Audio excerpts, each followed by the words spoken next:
Bom dia, irmãos. Bom dia. Vamos dar início ao nosso culto.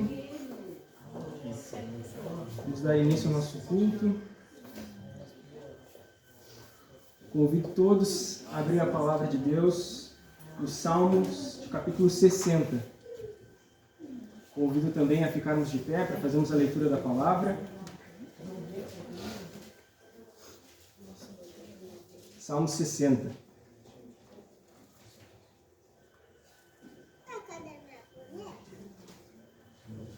Salmo 60 diz assim: Ó Deus, Tu nos rejeitaste e nos dispersaste, tens estado indignado. Ó, restabelece-nos. Abalaste a terra e fendeste-a. Repara-lhe as brechas, pois ela ameaça ruir. Fizeste o teu povo experimentar reveses e nos deste a beber vinho que atordoa. Deste um estandarte aos que te temem, para fugirem de diante do arco, para que os teus amados sejam livres. Salva com a tua destra e responde-nos. Falou Deus na sua santidade. Exultarei, dividirei Siquém e medirei o vale de Sucote.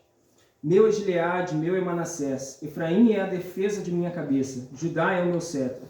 Moabe, porém, é a minha bacia de lavar. Sobre Edom atirarei a minha sandália. Sobre a Filístia jubilarei. Quem me conduzirá à cidade fortificada? Quem me guiará até Edom? Não nos rejeitaste, ó Deus. Tu não sais, ó Deus, com os nossos exércitos. Presta-nos auxílio na angústia, pois vão é o socorro do homem. Em Deus faremos proezas, porque Ele mesmo calca aos pés os nossos adversários. Irmãos, a meditação desse salmo nos leva a concluir, que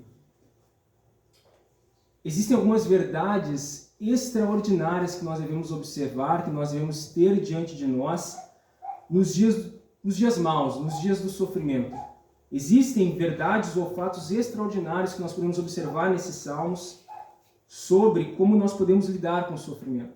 Porque o sofrimento, ele com grande facilidade, ele tem poder, ele pode nos embaralhar a visão, pode nos deixar com a visão ofuscada, porque quem já passou por um sofrimento, quem já passou por uma situação difícil, angustiante, sabe que a raiva, o ódio, o sentimento de desamparo, de solidão, de tristeza, podem nos levar a trocar verdades sólidas, verdades concretas, por noções muito líquidas, confusas, sem fundamento nenhum da realidade daquilo que nós estamos vivendo. O sofrimento, ele pode fazer isso com a gente.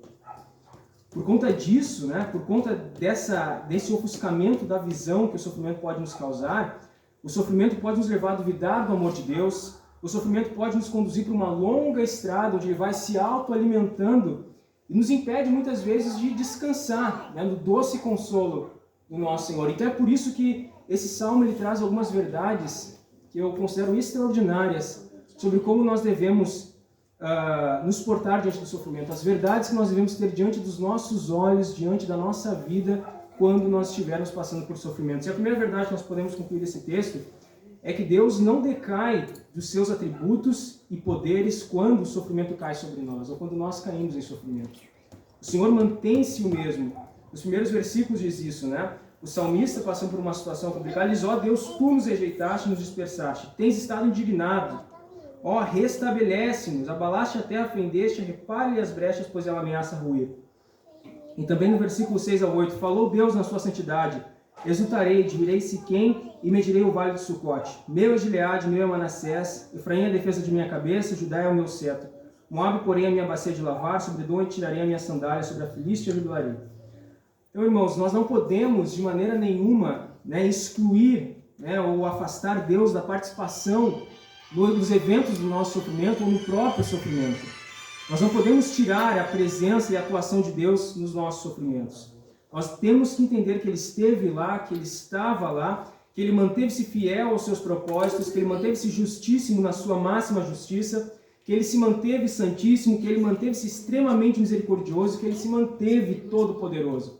Essa verdade ela é importantíssima para nós no momento do sofrimento, porque ela nos ajuda a assimilar, ela nos ajuda a entender né, que em primeiro lugar, que em momento algum, durante o sofrimento ou no evento que nos trouxe o sofrimento, nós estivemos sozinhos, mas Deus esteve conosco. Em segundo lugar, assimilar essa verdade nos faz entender que o Senhor é soberano sobre os acontecimentos e que na sua soberania e sabedoria infindas, aprove a Deus permitir que aquela situação acontecesse, porque Ele continua soberano. O acontecimento, o sofrimento não foi um desleixo de Deus, um descaso de Deus, um afastamento de Deus dos seus atributos e poderes, mas Ele manteve-se só soberano. Em terceiro lugar, assimilar essa verdade nos faz entender, né, que se Ele manteve-se o mesmo, se Ele estava lá comigo mesmo no sofrimento, então Ele pode me restabelecer, como diz no Salmo. Ele pode me renovar, Ele pode me fortalecer na situação do sofrimento. Em segundo lugar, o que a gente pode também aprender de lição valiosa na hora do sofrimento é que o fato de nós passarmos por sofrimentos não anula o fato do Senhor nos amar como seus filhos. Olha o que diz o versículo 4 e 5. Deste um estandarte aos que te temem para fugirem diante do arco, para que os teus amados sejam livres. Salva com a tua destra e responde-nos, para que os teus amados sejam livres. Nós não podemos, no sofrimento, duvidar do amor de Deus. Isso faz, muitas vezes, com que o sofrimento se perpetue. É importante lembrarmos que Jesus, no momento em que Ele disse que a alma dele estava profundamente triste até a morte, na sua oração Ele disse assim: Abba, Pai, tudo te é possível. Abba, Pai, tudo te é possível.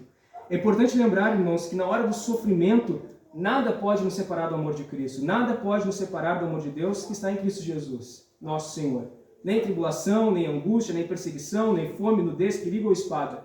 Nada pode nos separar do amor do nosso Deus. E assimilar essa verdade nos faz entender que, em primeiro lugar, o Senhor não é indiferente ao nosso sofrimento, como se Ele não se importasse com seus filhos, como se Ele agisse de maneira indiferente aos seus filhos. Não, Ele nos ama, né? Entender essa verdade nos faz entender também que, se Ele nos ama, Ele age ao nosso favor para o nosso bem supremo, que é a sua glória, que é a sua própria glória, que é a participação, né, da sua própria glória. E em terceiro lugar, essa verdade nos faz assimilar, nos faz entender que a vida é permeada de sofrimentos, como o próprio Jesus Cristo nos ensinou, dizendo que na vida vocês passarão por sofrimentos, né? Mas que a esperança não morre no sofrimento. Ela não é encerrada, ela não é acabada no sofrimento. Mas antes, ela é aprimorada, a esperança é aprimorada no sofrimento, porque Deus nos ama. E em último lugar, uma grande verdade que nós podemos e nós temos que manter diante dos nossos olhos quando nós passarmos por situação de sofrimento, é que o sofrimento não nos é recebido para lidarmos com ele sem o auxílio divino, sem o auxílio do próprio Senhor. Né? Aos versículos 9 ao 12, quem me conduzirá à cidade fortificada? Quem me guiará até Edom? Não nos rejeitaste, ó Deus? Tu não sais, ó Deus, com os nossos exércitos. Presta-nos auxílio na angústia, pois vã é o socorro do homem. Em Deus faremos proezas, porque Ele mesmo calca aos pés dos nossos adversários. Para o choro, ao enxugar de lágrimas, para as tristezas, ao consolo do Senhor, para a angústia, ao socorro bem presente na hora da tribulação, e para o acúmulo de pesares que nós levamos na vida, é-nos prometido que o Senhor nos enxugará a lágrima dos nossos olhos. Se fôssemos levados a lidar com sofrimentos sozinhos, Deus Ele não se apresentaria como consolador, como refúgio, como fortaleza, como socorro bem presente nas tribulações, como aquele que nos sustenta, o nosso amparo, a nossa rocha, o libertador, ou como diz no Salmo 40, versículo 17, eu sou pobre e necessitado, porém o Senhor cuida de mim. E assimilar essa verdade de que o Senhor Ele nos ajuda no sofrimento, nos leva a entender que devemos orar a Deus pedindo socorro, o seu auxílio nos momentos difíceis da vida e contar confiantes de que nós receberemos o auxílio do Senhor no momento da dificuldade. Em segundo lugar, que o sofrimento sempre pode ser superado pela maravilhosa graça e bondade do Senhor. A vida pode ser mudada, existem caminhos, existem saídas, existem modos, no Senhor sempre há esperança. O sofrimento sempre pode ser superado pela graça do Senhor. E em terceiro lugar, e último, em Cristo somos feitos mais do que vencedores, mesmo no sofrimento, porque não há sofrimento nesta vida que possa se comparar com a recompensa daqueles que perseveram firmes no Senhor. Então essa é a nossa esperança. Que nós possamos lembrar dessas verdades no momento do sofrimento, no momento da perda de algum parente, no momento que a vida se fizer difícil, no momento que a vida se tornar pesada, nós possamos lembrar dessas verdades, porque elas nos levam ao Consolador, elas nos levam à dependência do nosso Deus. e é nele que nós encontramos descanso para a nossa alma, é nele que nós encontramos alívio. Amém? Então vamos fazer uma oração. Senhor, ó Deus, nós te agradecemos, Senhor, nós te louvamos essa manhã, porque o Senhor é um Deus misericordioso, o Senhor é um Deus cuidadoso, que ama os seus filhos, que cuida dos seus filhos, Senhor. E nós pedimos, Pai, que essas verdades elas estejam muito bem estabelecidas diante de nós no dia mau, Senhor. Que essas verdades da Tua Palavra estejam muito bem estabelecidas diante dos nossos olhos quando nós passarmos por sofrimentos. Saber que o Senhor não é indiferente, saber que o Senhor escuta a oração daquele que clama o Teu nome por socorro. Saber que o Senhor é o nosso auxiliador. Que nós possamos ter essas verdades muito bem estabelecidas dentro de nós, Senhor, para a Tua glória, Senhor. Para a Tua glória, para o louvor do Teu santíssimo nome. Que nós possamos essa manhã oferecer um culto agradável ao Senhor com os cânticos, com escutar e meditar na Tua Palavra. É o que nós pedimos em nome do nosso Senhor Jesus Cristo. Amém. Amém.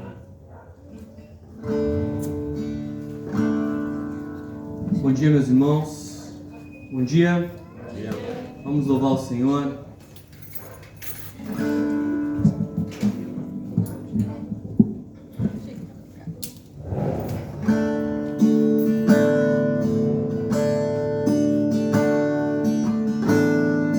Ele não tinha qualquer beleza ou majestade para nos atrair. Nada havia em sua aparência para o desejar, mas rejeitado dentre os homens, ainda assim carregou nossas dores. O seu castigo nos traz paz e a esperança não se esvai.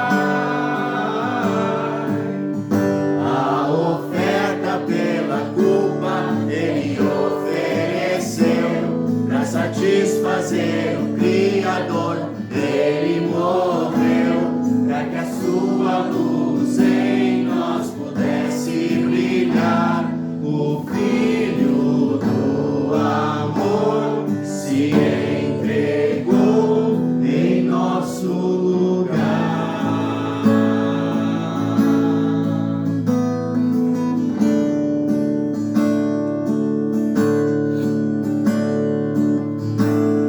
Mas rejeitado dentre os homens, ainda assim carregou nossas dores. O seu castigo nos traz paz e a esperança não se esvai. A oferta pela culpa ele ofereceu para satisfazer o Criador. Ele morreu para que a sua luz em nós pudesse brilhar. O Filho do amor se entregou em nosso lugar. És o Cordeiro que pelos nossos pecados foi esmagado sem dizer uma só palavra. Se entregou aos campos, derramou sua vida até a morte, provando a ira amarga pra nos dar sua doce graça e nos fazer viver. A oferta pela culpa ele ofereceu para satisfazer o Criador. Ele morreu para que a sua luz luz em nós pudesse brilhar, o Filho do amor se entregou em nosso lugar.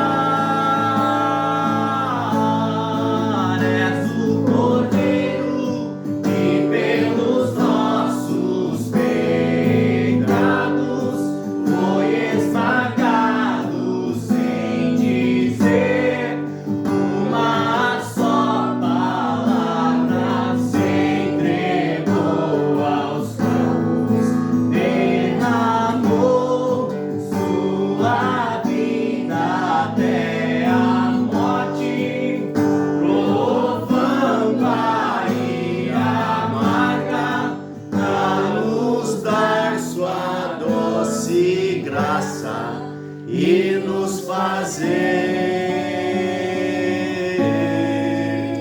viver. Amém. Graças a Deus. Te louvamos, Senhor. Bendizemos o nome do Senhor.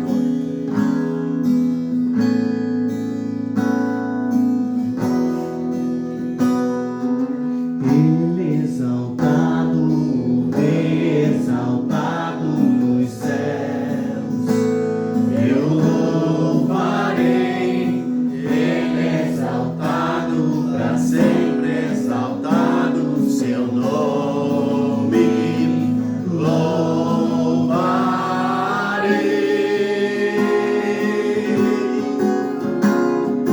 Ele é o Senhor, sua verdade vai sempre reinar. Terra e céus glorificam seu santo nome. Ele é exaltado, o Rei exaltado no céu. Ele exaltado. Ele exaltado, o Rei exaltado nos céus, eu louvarei. Ele exaltado, para sempre exaltado, seu nome louvarei.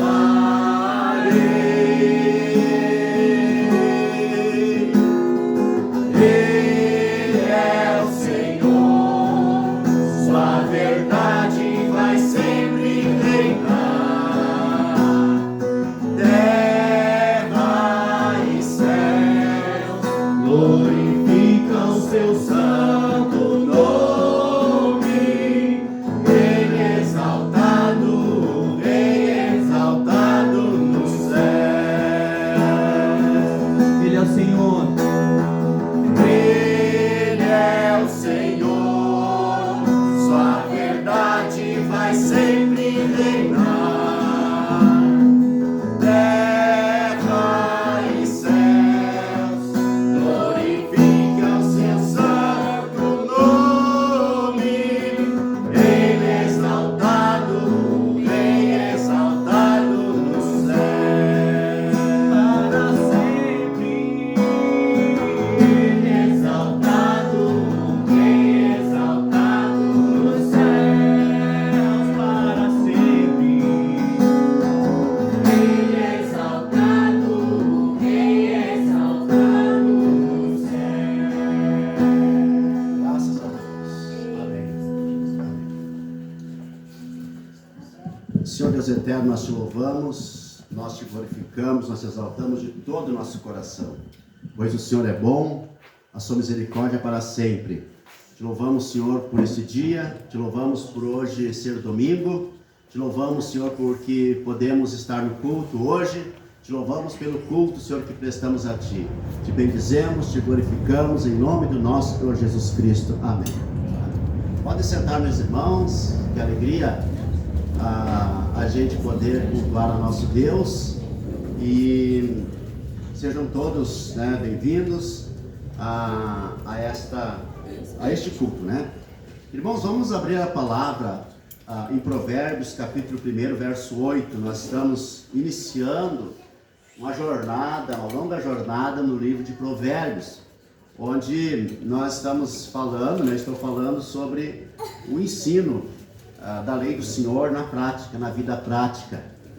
Os pais devem ensinar os filhos e enquanto ensinam os filhos, examinam a própria vida. Essa é a grande lição, a grande verdade do livro de Provérbios. Ensinar os filhos, o que ensinar os filhos, como ensinar os filhos. E enquanto ensinamos, a gente aprende também, revisa a nossa vida, revisa a nossa prática de vida. Eu tenho coisas muito importantes para falar hoje para vocês. Provérbios capítulo 1, verso 8 até o verso 19, diz assim: Filho meu, ouve o ensino do teu pai, e não deixes a instrução da tua mãe, porque serão diademas de graça para a tua cabeça e colares para o teu pescoço. Filho meu, se os pecadores querem seduzir-te, não consintas. Se disserem, vem conosco, embosquemo-nos para derramar sangue, espreitemos, ainda que sem motivos inocentes, traguemos-los vivos como o abismo, inteiros como os que descem a cova, acharemos toda sorte de bens preciosos, encheremos de despojos a nossa casa, lança a tua sorte entre nós, teremos todos uma só bolsa. Filho meu, não te ponhas a caminho com eles, guarda das suas veredas os pés, porque os seus pés correm para o mal e se apressam para derramar sangue. Pois de balde se estende a rede à vista de qualquer ave. Estes se emboscam contra o próprio sangue e a sua própria vida espreitam.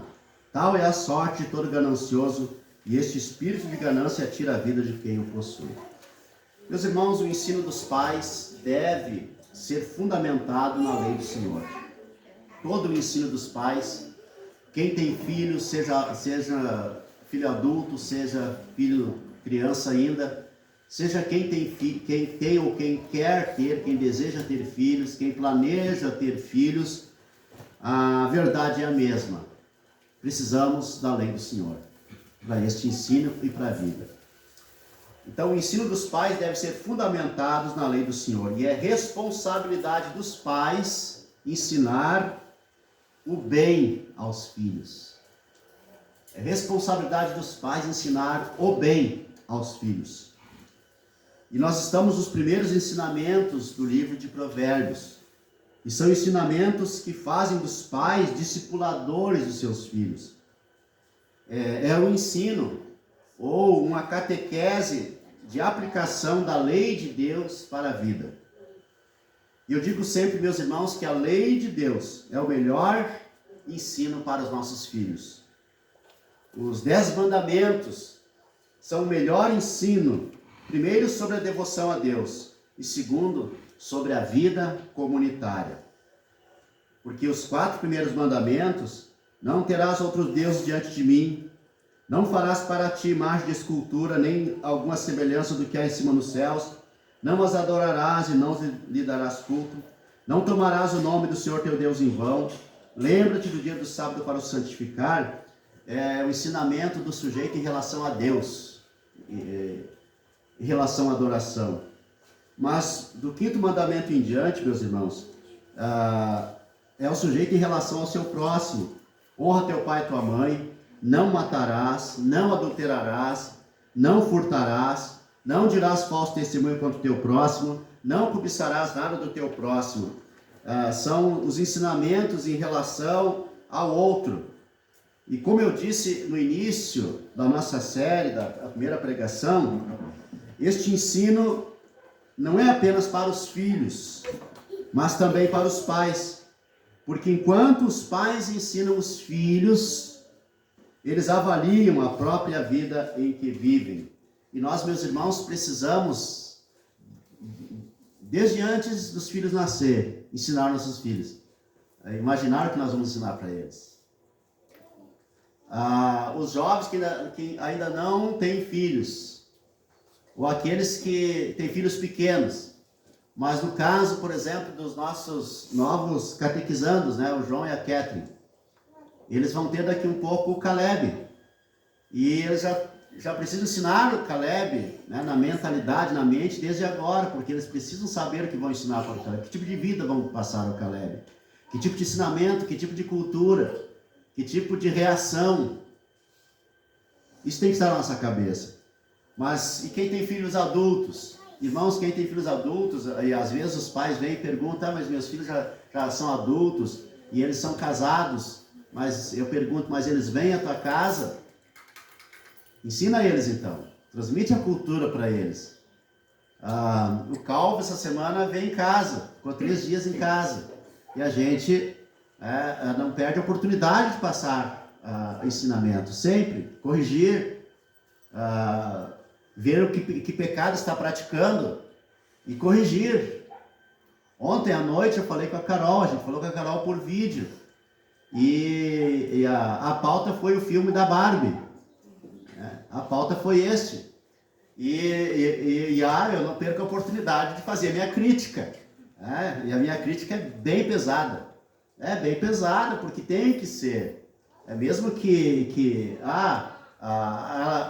não vi o filme, não vi, mas eu sei que cultura transmite, então eu tenho que pegar pesado. Talvez eu tenha que ver o filme da Barbie, né? Que a Adri quer ir ver, né?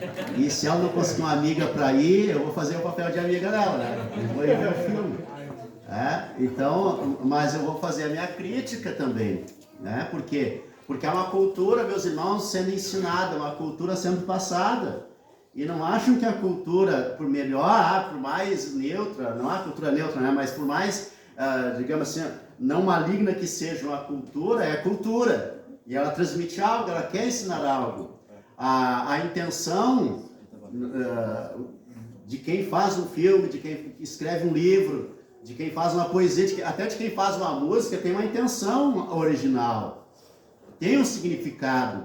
E os pais precisam estar atentos a isso. Então, eu nunca proibi, né, lá em casa de se ouvir música, mas um dos...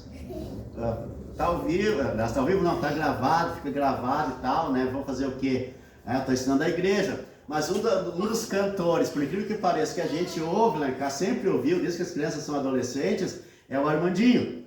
E é uma cultura pesada que ele transmite. Tem músicas boas, eu acho algumas músicas bem boas, mas entre as músicas boas tem umas músicas, né, tenebrosas ali, com letras tendenciosas, com cultura tendenciosa, olha, e algumas coisas muito subliminares.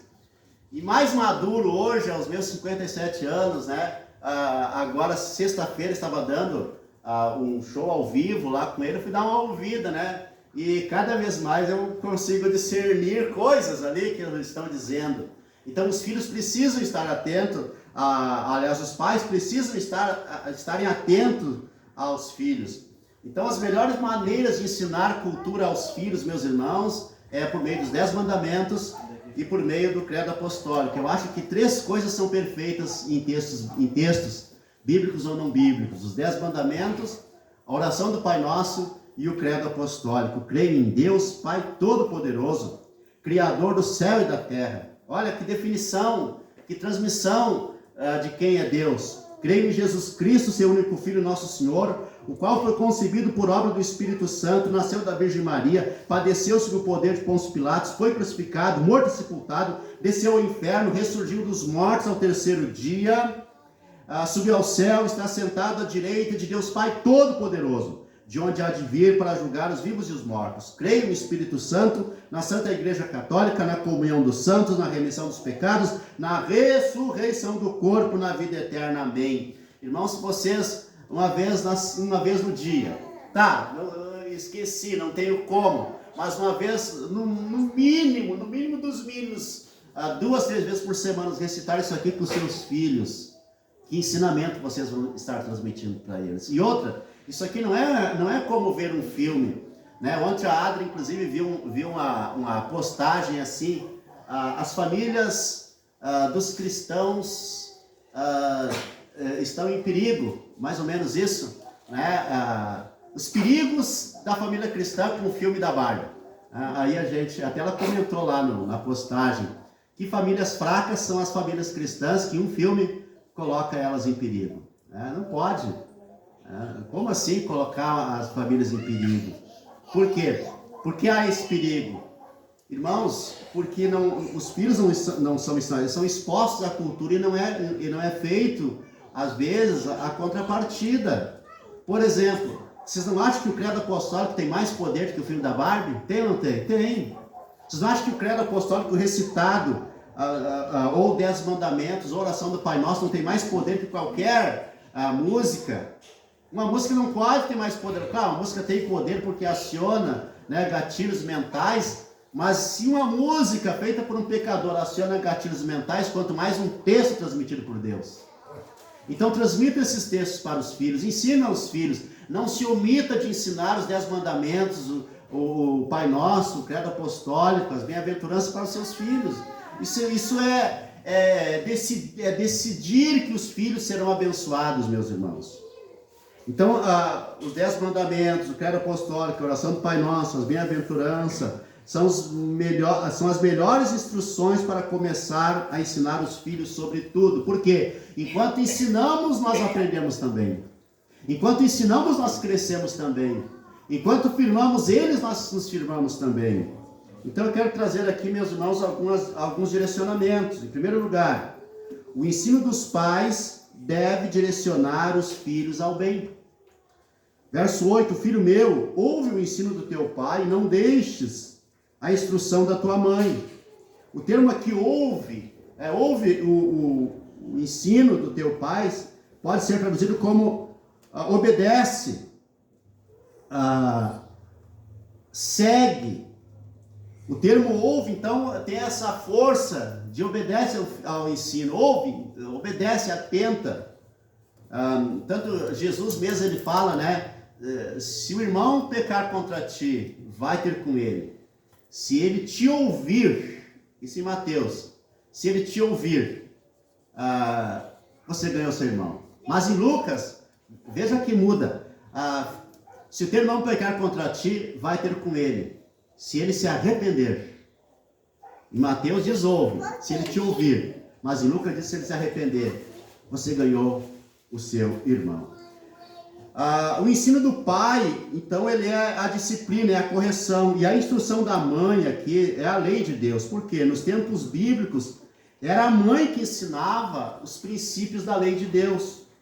O pai fazia a parte prática, a correção pertencia ao pai, mas é a mãe que ficava com os filhos. E ela que ensinava a lei. Isso é histórico, até há pouco tempo era assim, acho que até hoje é assim, né? A mãe ensina a parte prática, a didática, e o pai traz a correção. O pai, ele tem a função, né, da autoridade maior. Tanto que, dependendo da autoridade do pai, se ela é excessiva, ela cria marcas, né, na formatação do inconsciente do sujeito, né, da pessoa, da criança, do adolescente. Então os pais precisam, o pai principalmente precisa, a mãe não tem esse simbolismo todo, né, mas o pai precisa ter uma correção, mas na medida para os seus filhos. Então nos tempos bíblicos a mãe ensinava a parte didática da lei e o pai a parte prática, ele fazia a função da autoridade. Em segundo lugar, meus irmãos, o ensino dos pais, dos dois. O ensino dos pais é o bem mais valioso para a vida dos filhos. Olha o verso 9, porque serão diademas de graça para a tua cabeça. O ensino do pai, a correção do pai, o ensino da mãe, serão diadema de graça para a sua cabeça e colares para o teu pescoço. É um bem. O ensino dos pais é um bem, e é o melhor bem. E quem já tem filhos crescidos, né? Eu tenho filhos crescidos, a gente vê o resultado em decisões quando os filhos ainda chamam a gente para direcionamentos, para ouvir, para ver como faz. Então o ensino dos pais é o bem mais valioso para os filhos, a herança mais valiosa. Os pais, eles precisam transmitir esse ensinamento, sentar com seus filhos, ensinar os seus filhos.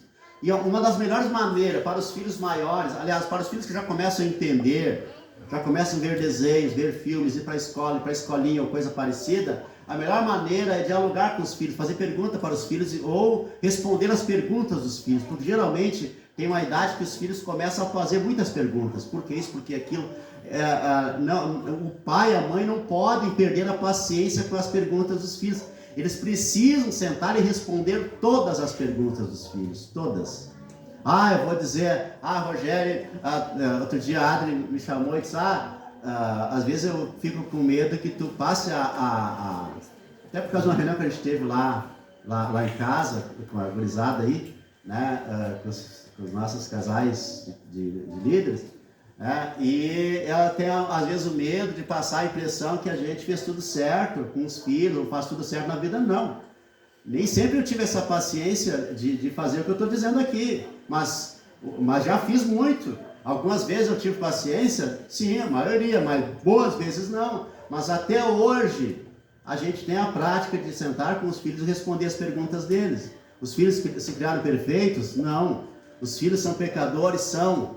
Tanto que eu queria, né, que a Carol casasse. Ela não casou ainda, né, já tem 30 anos. Então, outro dia eu estava comentando com um amigo meu, né, sobre os filhos, que a gente precisa ensinar os filhos, porque às vezes filhos de crentes, né, filhos de cristãos, irmãos, e o cristão tem sim um padrão, tem um ensinamento vindo da palavra de casar e de serem fiéis e de não achar bonito e não achar bom o adultério, por exemplo. E casar de verdade, né, com a bênção do pai, da mãe, com a bênção bíblica também, numa cerimônia. Isso é tradição cristã. Óbvio que essa cerimônia de casamento, como a gente vê hoje, da noiva de branco, né, de convidados, de festa, isso é coisa mais recente, né? Mas lá no tempo bíblico tinha sim as festas gigantescas para os ricos, né? Mas o pobre também casava. O pobre casava e algumas pessoas pensam que no tempo da Bíblia não existia casamento, não existia cerimônia, existia sim.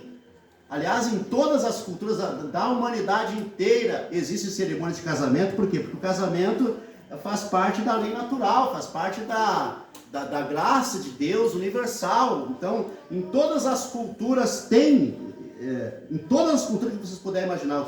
E eu já fiz as minhas pesquisas, já fiz meus estudos para não falar bobagem, né? Já fui pesquisar, já estudei antropologia há algum tempo, uns 2 anos mais ou menos de antropologia, e sei, lá na China tinha cerimônia de casamento, o taoísmo tinha cerimônia de casamento, o budismo tinha cerimônia de casamento, o shintoísmo no Japão tinha cerimônia de casamento, o hinduísmo da Índia tinha cerimônia de casamento, o judaísmo tinha cerimônia de casamento, as religiões anímicas tinham cerimônia de casamento, os nativos americanos, todas as etnias dos nativos americanos tinham sua cerimônia de casamento.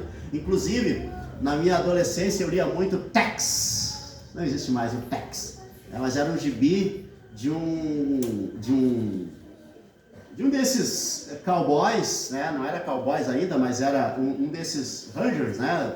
Policiais do oeste americano, que casou com a nativa, né? O Sioux, ou Apache, sei lá, Comanche, acho que era Comanche, e na cerimônia eles uniam os pulsos e cortavam os 2 pulsos e uniam sangue com sangue. Essa era a cerimônia de casamento.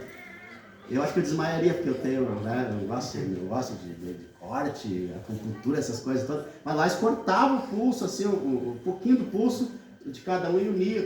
Era uma cerimônia de casamento, e o pajé dava a bênção.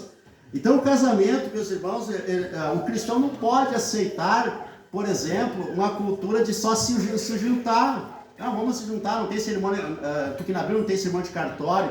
Não existia um nome cartório, mas existia a oficialização, porque como se sabia, né, que era casado. Por exemplo, na Bíblia, inclusive, o homem, né, podia rejeitar a mulher, estava lá na lei, mas tinha uma justiça que ele devia ser feita, caso contrário ele era condenado. Que se ele se divorciasse da mulher, aliás, se ele se separasse da mulher, ele tinha a obrigação de dar a carta de divórcio para ela. Por quê? Para que ela pudesse casar de novo. Porque na época não existia como hoje, a mulher podia arrumar um emprego numa loja, no mercado, num banco, ou fazer o seu próprio negócio na internet. Na época não existia isso. Na época, a mulher que não tinha o pai ou o marido, ela passava fome ou se prostituía, não só no tempo da Bíblia, mas até bem pouco tempo era assim. Mas Jesus, ele diz que não é que não autoriza o divórcio, a não ser em caso de infidelidade conjugal. Aí ele autoriza o divórcio. No caso de infidelidade conjugal, sem arrependimento, mas mesmo assim, na infidelidade conjugal, e eu trabalho com isso, eu me dedico a isso, na infidelidade conjugal, a primeira tentativa é de perdão e de acerto. Óbvio que o perdão não significa reconciliação, mas se houver perdão e a possibilidade de reconciliação, isso é preferível. Então, meus irmãos, o ensino dos pais é o bem mais valioso para os filhos. Então, quando, como eu disse que a Carol tem 30 anos e não casou, mas eu estava comentando com um amigo, e eu disse, olha, nós ensinamos nossos filhos, desde os 7 anos, mais ou menos, 7, 8 anos, sobre relacionamento, sobre casamento. Não namorar se não vai casar. Não namorar se não tiver uma formação. Ou casa antes da formação, ou casa com a formação, e aí ralem os dois, né? Mas um namoro, meus irmãos, para o cristão muito longo, sem casar, é um namoro pecaminoso. Por quê? Porque vai criando a intimidade e passa-se a viver maritalmente. E eu estava comentando ainda essa semana com alguém que tem esse processo e eu disse, olha, isso queima etapas. Queima etapas, porque o relacionamento conjugal é para os casados. E casados na lei de Deus, de acordo com a lei de Deus. Isso é ser cristão? Mas eu não concordo. Então, mas isso é ser cristão. E assim, ninguém é obrigado a ser um cristão. Ninguém é obrigado a pertencer a uma igreja. Então, forma uma religião, vai para uma... mas forma outra religião, mas o cristianismo, meus irmãos, ele tem a palavra de Deus, a Bíblia. Mas a Bíblia é desatualizada. Como assim, gente? Quem é que pode dizer que honra teu pai e tua mãe é desatualizado? Quem é que pode dizer não matarás é desatualizado? Quem é que pode dizer não adulterarás é desatualizado? Quem é que pode dizer não furtarás é desatualizado? Quem é que pode dizer não dirás falso testemunho com o teu próximo está desatualizado? E quem é que pode dizer não cobiçarás nada do teu próximo como que esteja desatualizado? Quem é que pode dizer que o credo apostólico está desatualizado, por exemplo? Irmãos, algumas coisas que as pessoas acham que a Bíblia diz, não diz, e algumas coisas que as pessoas acham que a Bíblia diz, não diz. Agora, aquilo que ela diz, por exemplo, quem é que vai dizer o credo apostólico não vale? Como não vale? O que dá para negar aqui do credo apostólico? Creio em Deus Pai Todo-Poderoso. Dá para negar? Só se tem outra religião. Criador do céu e da terra. Dá para negar que Deus criou o céu e a terra? Mas eu sou evolucionista. Pois é. Mas aí, se é um evolucionista sem Deus, não é um cristão daí. Pode ser outra religião. Tem a ciência cristã, até a ciência cristã diz que Deus criou os céus e a terra. O liberalismo teológico diz que Deus criou de alguma forma, mesmo que seja evolucionista, mas diz, a evolução foi conduzida pelo Criador. Bom, você é cristão, tem um Criador. Crê em Jesus Cristo, seu único Filho, nosso Senhor, o qual foi concebido por obra do Espírito Santo. Tem como negar, alguém cristão negar que Jesus Cristo é o Filho de Deus, que foi morto, que nasceu da Virgem Maria, que padeceu sob o poder de Pôncio Pilatos, foi crucificado, morto, sepultado, desceu ao inferno, ressurgido dos mortos, ao terceiro dia, subiu ao céu, está sentado à direita de Deus Pai Todo-Poderoso, de onde há de vir para julgar os vivos e os mortos. Tem como negar? Crer no Espírito Santo, tem como negar? Irmãos, a menos que seja outra religião. Mas em terceiro lugar, meus irmãos, o ensino dos pais. O ensino dos pais se constitui em suporte para que os filhos sigam o caminho do bem. O ensino dos pais se constitui em suporte para que os filhos sigam o caminho do bem. Verso 10, filho meu, se os pecadores querem seduzir-te, não consintas. Pecador aqui é aquele que não é quem peca. Outro dia a gente estava lá em casa com a gurizada e uma criança perguntou, pastor, eu posso fazer isso? Eu disse, sim, aqui pode tudo menos pecar. Aí a Josi, chegou e disse, então aqui vocês não pecam. Óbvio, né, irmãos? O pecador aqui é aquele que como é que eu vou dizer, aquele que nega a Deus, né? Aquele que rejeita os ensinos. Esse é o pecador na Bíblia, né? Não é quem peca. Ora, Deus é um Deus de graça e não aceita a gente só quando a gente acerta. Ele aceita os errados também, né? Os errados que estão buscando nele graça para vencer os seus erros. Então, filho meu, se os pecadores querem seduzir-te, não consinta. Se disserem, olha só, vem conosco, embosquemo-nos para derramar sangue, espreitemos ele que sem motivos inocentes, traguemos-nos vivos como um abismo, inteiros para que desçam a cova. Aqui está falando de uma gangue, né? Está falando de se juntar a marginais, a desordeiros.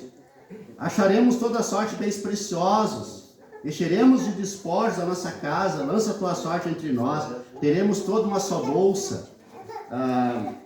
Então, meus irmãos, aqui o ensino dos pais se constitui suporte para que os filhos não caiam na marginalidade, não caiam nessa perversidade do roubo, da malandragem, da exploração dos outros, né? Da prática daquilo que não é correto, né? Daquilo que não é o bem. Quais são as ações virtuosas? São as ações que se definem como bem. Quais são as ações que não são virtuosas? Aquilo que não é o bem, aquilo que não contribui para o bem. Isso que nós devemos evitar. E em quarto lugar, e último, meus irmãos, o ensino dos pais, como o ensino ao bem, será o norte, né? A direção para o caminho dos filhos. Verso 15, filho meu, não te ponhas a caminho com eles. Guarda das suas veredas os pés, porque os seus pés correm para o mal e se apressam em derramar sangue. Pois debalde se estende a rede à vista de qualquer ave. Estes se emboscam contra o seu próprio sangue e a sua própria vida espreitam. Tal é a sorte de todo ganancioso, e este espírito de ganância tira a vida de quem o possui. Então, Provérbios vai ensinar que os pais devem ensinar, o que os pais devem ensinar os filhos. E o que os pais devem ensinar os filhos é o bem. E a melhor forma de ensinar o bem é a partir da própria lei de Deus. É a partir da própria palavra. É como eu falei, a partir dos 10 mandamentos, a partir do credo apostólico, a partir da essência do cristianismo. Mas nem todo cristianismo é bom. É verdade, nem todo cristianismo é bom, nem todo humanismo é bom, nem todo ser humano é bom, nem toda família faz o bem. Porque nós somos pecadores, nós somos humanos. E o humano, ele não é perfeito. Mas, irmãos, este ensino que Provérbios vai ensinar, a vida devota, a vida sábia, a vida prudente, a vida na justiça, ser justo, ser equilibrado, não ser ganancioso, não ser imoral sexualmente. Olha os ensinos de Provérbios que eu vou falar aqui no decorrer dos meses. A vida devota, a vida sábia, a vida prudente, a vida na justiça, ser justo com as pessoas, ser equilibrado com as pessoas, não ser ganancioso, não ser imoral sexualmente, especialmente não dar ouvido àqueles que escarnecem a Deus e zombam dos seus mandamentos. Irmãos, o melhor do cristianismo, ele é eterno. Já pensou assim, mas a sociedade vai evoluir, e a gente vai lendo e vão sendo produzidos textos e literaturas maravilhosas, literaturas grandiosas. Esse ano morreu 2 escritores muito famosos. Tem textos sensacionais. Eu tenho os meus literatos, né, meus escritores favoritos, mas não tem, meus irmãos, perfeição como textos perfeitos, como os 10 mandamentos. Não há na história da literatura mundial, e tem boas literaturas sensacionais em todas as culturas. Mas a vida prudente é perfeita, né? Por exemplo, outro dia eu vi um filme, não era um filme, era um conto de um autor de literatura científica, Arthur Clarke, né? E no mundo de androides. E nesse mundo de androides, meio humanos, né? Tipo Cyborg ali eu ia dizer Super Amigos, mas é a Liga da Justiça, né? Da Liga da Justiça. O Cyborg é uma espécie de Robocop mais poderoso, né? Mais cósmico. Mas imagina, meus irmãos, que nesse mundo de androides, há um androide que recita o credo apostólico. No mundo extremamente imaginário, assim, científico, evoluído, de androides e humanos. Um androide recitando o credo apostólico. Sabe por quê? Porque ele era um sacerdote, né? Ele era uma espécie de padre da coletividade lá, e ele ensinava o credo apostólico. A última fé era o nome do texto. E a gente vai, por exemplo, no mundo de The Walking Dead, o William, quando eu estava mancando, ele dizia que eu era um The Walking Dead, denunciando meu amigo William, nas maldades que esse pessoal me faz aí de vez em quando, né? E aí, no The Walking Dead tem o Padre Gabriel, né? O Padre Gabriel, e eu sempre pensei, e tem um judeu, tem um rabino também, né? E tem um rabino, não, o rabino é no Fear The Walking Dead, né? É o spin-off lá. Mas o Padre Gabriel, eu sempre pensei, ele vai perder a fé, ele vai negar. O mundo tomado por zumbis, e o Padre Gabriel lá, e irmãos, no auge, na última temporada, o Padre Gabriel tem a oportunidade de ir para uma cidade, e lá tem uma congregação, né? Uma congregação, e lá ele prega um sermão, o mundo destruído, e ele prega um sermão extremamente otimista com a graça de Deus, com o amor de Deus. Eu penso, esse é pós-milenista como eu, né? O mundo caindo e ele é um otimista quanto ao futuro. E no final de The Walking Dead, uma das últimas cenas da última temporada, é o Padre Gabriel recebendo notícias de outras paróquias, né? De outras comunidades cristãs sendo plantadas no meio do fim do mundo. Irmãos, eu quero dizer para vocês que estas coisas são eternas. Por quê? Porque a fé cristã, meus irmãos, a autêntica, a verdadeira, aquela que eu prego, porque eu acredito que eu prego, a fé é autêntica. Ela sobreviveu, ela sobrevive. E se vocês forem lá nas sociedades mais evoluídas, mesmo nas sociedades pós-cristãs, como são chamadas, mesmo lá na Universidade de Paris, na Universidade de Jerusalém, né, na Universidade de Praga, na República Tcheca, mesmo na época das universidades ateístas, mesmo lá na Universidade de Pequim, vai ter alguém lá que vai recitar, nem que seja na sua casa, o credo apostólico, os 10 mandamentos, as bem-aventuranças. Por quê? Porque, irmãos, não há outra maneira mais profunda de ensinar verdades aos nossos filhos. E voltando sobre ensinar os filhos, o melhor caminho para ensinar virtudes, as melhores, é por meio da palavra de Deus.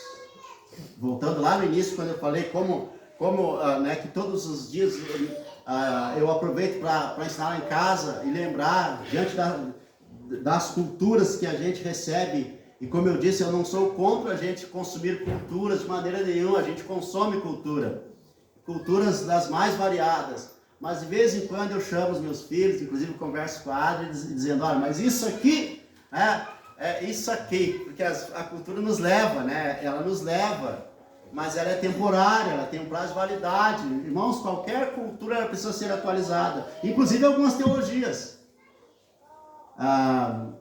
Por exemplo, o famoso arrebatamento da igreja, o secreto, que a gente não ensina aqui, inclusive, né? Mas aquela teologia do deixados para trás, que a gente não ensina aqui, que a gente não acredita aqui, a gente não ensina aqui, mas a gente acredita na volta de Jesus, na vinda de Jesus em glória, para estabelecer o reino eterno. Mas de vez em quando, meus irmãos, a gente vê algumas coisas, e eu estava comentando, né, que até algumas teologias precisam ser atualizadas de vez em quando. Mas o cristianismo não precisa, por quê? Porque ele é uma verdade eterna, não precisa ser atualizado. Não tem como a gente atualizar os 10 mandamentos, por exemplo. Vamos mudar aqui os 10 mandamentos. E não tem como aplicar ele de forma diferente. Não adulterarás, continua sendo o seguinte: o marido precisa ser fiel à sua esposa e a esposa precisa ser fiel ao marido. Não tem como aceitar relacionamento aberto, não tem como aceitar trisal, não tem, o cristianismo não tem. Ontem eu vi uma matéria no UOL, tem lá alguns depoimentos, e isso é verdade, porque eu já vi isso na vida, meus irmãos. Não presentemente, mas sei de pessoas que fazem. Olha só a declaração da menina: sou solteira, sou cristã, vou na igreja, participo de ministério, mas faço orgia e não me sinto pecadora, né? Tranquilo? Agora, por que é uma cristã? Por que ela engana, né, os outros? Sabe que a igreja não ensina, sabe que a igreja, né, tem o seu ensinamento moral, e é assim, meus irmãos. Por que ela não vai viver a vida dela então fora? Por que está lá enganando, né? Outro dia, alguém até que eu conheço disse: é triste isso, né? Mas resolveu, né, seguir a orientação, enfim, assumiu-se, né, como homossexual, como gay. Aí disse: olha, eu estou na igreja, mas de vez em quando eu sei quem é lá da igreja, uma igreja grande, né? Eu sei, a gente sai de vez em quando, né? Eu tenho relacionamento, até pensei que tal fulano que eu saí não era gay. Eu digo: tá, tudo bem, irmãos. Como é que eu vou dizer? Eu sou a favor, né? Por incrível que pareça, sou um pastor, sou a favor dos direitos e tal. Agora, irmãos, na igreja, se quer ser, né, tem que se deixar claro: eu sou. E aí a gente vai ver, né, como conviver, mas não pode esconder, não pode, o cara é gay, sai com outro irmão, nas escondidas. Olha, ele decidiu ser um cristão, ele disse que é um cristão. Tem gente que está confiando nele, que ele realmente, né, está seguindo a fé e tal. Por que não deixa claro então, né? Por isso que a gente diz: olha, se você comete adultério, tem que confessar, olha, para poder, né, porque a Bíblia é contra isso. A igreja ensina que não adulterarás. Se eu adulterar, eu tenho que deixar claro: a igreja, eu adulterei, né? E agora eu me submeto aos ensinamentos, às regras, aos padrões. Mas eu posso não ser, meus irmãos, eu posso viver a minha vida, e ninguém deveria ter nada com isso. Ninguém deveria ter nada com isso. Eu quero, enfim, sei lá. Mas, meus irmãos, voltando ao que ensinar os filhos, então o melhor caminho, já vou terminar, é ensinar virtudes para os filhos. E quais as virtudes principais? É adorar a Deus, ser fiel aos relacionamentos, ao amigo. Imagina, nós somos cristãos e a gente traz amigos. E a gente fala mal dos amigos. Imagina tu ser um cristão e bater na mulher. Se a Bíblia diz lá, né, que o marido deve ser protetor da mulher. Imagina a mulher ser uma mulher cristã e ofender o marido, chamar o marido de palavrões. E é óbvio, meus irmãos, que aqui tem um ensinamento equivocado da maioria do cristianismo, das igrejas, que é a submissão da mulher. Por quê? Tem que ser submissa à mulher. A Bíblia diz o seguinte: o marido precisa ser o modelo de Cristo. E depois fala que a mulher deve ser submissa ao marido. Mas a mulher só pode ser submissa ao marido se ele for o marido à imagem de Cristo. Porque aí não tem como não ser, né? Um marido que é semelhante a Cristo, a mulher, a menos que ela seja uma ímpia, né? Ela vai o quê? Ela vai obedecer, não é obedecer, né? Respeitar o marido, como diz a palavra. Vai respeitar, vai honrar. Isso é submissão. O que é submissão? Não é obedecer. A submissão da mulher, meus irmãos, é não ser uma louca da vida, uma rebelde, fazer as coisas, né? A submissão da mulher significa que ela concorda com o casamento, que ele seja o marido dela. E o marido e o casal precisam ser os melhores amigos um do outro. É a regra bíblica. Mas não quero ser um marido, né, que não cuida da mulher, eu bato na mulher. Então não seja um cristão. Ou busca ajuda. Não, eu quero ser uma mulher que sai sem avisar, que passa a noite fora com as amigas ou com os amigos, né? Vale Night sem Vale Night, né? Essas coisas loucas, né? E aí sai. Porque eu conheço cristãos, aliás, eu conheci um casal de pastores, meus irmãos, que um dia a mulher cantava no louvor. É verdade, irmãos, eu vivi isso, eu vi. A mulher era do louvor, e um dia ela chegou para mim no culto, já o culto andando, ela não veio para cantar, e era uma pastora, mulher de pastor. Chegou lá na frente e me chamou. Eu estava chorando. Pastor, sabe de onde é que eu estou vindo? Do motel. Porque eu faço isso, de vez em quando eu passo tardes com um homem no motel. Eu digo, tá, e o teu marido, ele permite porque ele também passa. É um trato que a gente tem. Eu digo, puxa vida, que modernos, hein? Mas então não seja, ora, como pode? Então assim, quer fazer isso? Pode fazer. Mas que não venha enganar, porque a gente imagina, né, que a pessoa que está aqui cantando segue a conduta cristã de ser marido de uma só mulher, de ser esposa de um só marido. Não tem como, meus irmãos, não tem como. Por mais evoluído que a minha cabeça possa ser, não tem como ultrapassar o androide, o humanoide, recitando o credo apostólico. Para mim é o máximo dessa ideia de que o verdadeiro cristianismo, meus irmãos, ele rompe o tempo, a cultura. Por isso que outro dia eu disse, se a minha pregação não for atemporal e for apenas contextual, ela deixa de ser cristã. Por quê? Porque o cristianismo é atemporal. Qualquer coisa que não seja atemporal não é uma verdade cristã.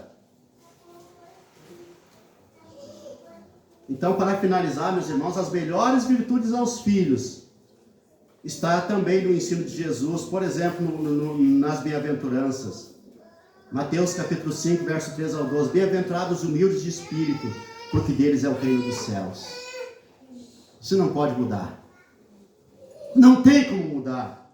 Bem-aventurados que choram, porque serão consolados. Bem-aventurados os mansos, porque herdarão a terra. Bem-aventurados que têm fome e sede de justiça, porque serão fartos. Bem-aventurados os misericordiosos, porque alcançarão misericórdia. Bem-aventurados os limpos de coração, porque verão a Deus. Bem-aventurados os pacificadores, porque serão chamados filhos de Deus. Bem-aventurados os perseguidos por causa da justiça, porque deles é o reino dos céus. Bem-aventurados sois quando por minha causa vos injuriarem, vos perseguirem e mentindo disserem todo mal contra vós. Regozijai-vos e exultai, porque é grande o vosso galardão nos céus, pois assim perseguiram os profetas que viveram antes de nós. Para finalizar, meus irmãos, uma coisa que a gente precisa ensinar aos filhos é a não vingança, é o amor ao próximo. Por exemplo, está na moda, né, aí muitos pastores na internet dizendo que os irmãos têm que se armar para resistir à perseguição. Isso não é bíblico, de jeito nenhum. Os cristãos não se armaram para resistir à perseguição. Jesus diz exatamente o contrário. Bem-aventurados os pacificadores, porque serão os filhos de Deus. Bem-aventurados os perseguidos. E bem-aventurados sois quando por minha causa vos injuriarem, vos perseguirem, e mentirem, e mentindo disserem todo mal contra vós. E o fato de Jesus mandar Pedro comprar uma espada, né, não significa que nós precisamos comprar fuzis, metralhadoras, para resistir à perseguição. Nós precisamos combater a perseguição, meus irmãos, como? Plantando igrejas, pregando o evangelho, não se vendendo a cultura nenhuma, não se vendendo a cultura nenhuma, não aderindo a cultura nenhuma, mas mantendo o nosso evangelho, salvação aos pecadores. Eu sei que esse é um assunto bem polêmico, né? Que alguns me contrariam, mas eu não vejo na Bíblia e na era cristã um exército de cristãos, por exemplo, né? A não ser nas cruzadas, que na verdade não era um exército com fins cristãos. Libertar Jerusalém tinha uma outra finalidade, mas tinha verdadeiros cristãos nas cruzadas, como o famoso pregador, né? O Bernardo, que era um pregador das cruzadas no início, porque tinha o capelão, os exércitos têm seus capelães, mas que nós vivamos, meus irmãos, o verdadeiro ensinamento para nossos filhos.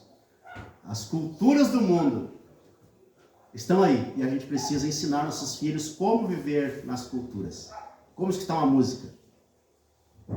Lá em casa a gente pode escutar tudo que é tipo de música, mas eu estou sempre ensinando a essência da verdade para todo mundo. A gente vê filme, a gente vê série, mas como o William, gostava de dizer, tem que ter um fim redentivo, tem que ter um fator redentor, redentivo, senão não vale. E no fundo, a gente precisa, no mínimo, quando não há redenção, falar que há da verdadeira redenção. O Jean é um filósofo, é um filósofo, porque produz textos, e é mestre de filosofia, inclusive. E quando eu estava começando, veio um irmão e disse, eu queria tanto estudar filosofia, mas não tem como estudar filosofia porque as universidades são paganizadas. Eu digo, como assim? Eu tenho um irmão, Jean, que estuda filosofia. E ele não se tornou um ateu lá. Pelo contrário, ele debate lá nas culturas, na cultura. A universidade é cheia de corrompe os filhos. Olha, meus irmãos, vários aqui fizeram universidade, fizeram faculdade e não se corromperam. São cristãos, estão no culto hoje.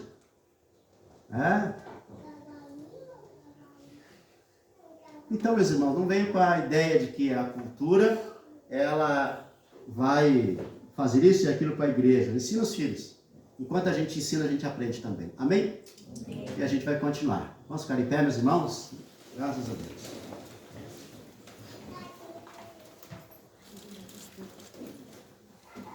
Deus eterno, nós te bendizemos, nós te glorificamos pela morte do Senhor Jesus Cristo na cruz, que nos trouxe a redenção, o caminho para o Pai, que nos salvou, sendo pecadores. Te louvamos, te bendizemos, Senhor, pela palavra e pela igreja. Em nome de Jesus. Amém. Convido vocês, meus irmãos, a gente a participar da ceia, essa glória dominical, que é participar do culto e da ceia do Senhor. Então, enquanto o Jean vai cantar, nós vamos participar da ceia.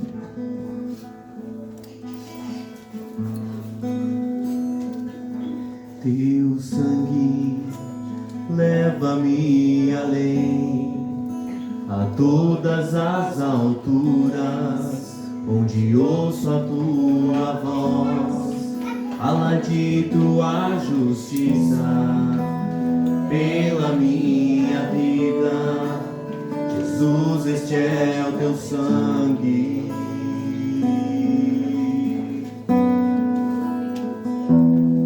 Tua cruz mostra a tua graça, fala do amor do Pai, que prepara para nós o caminho para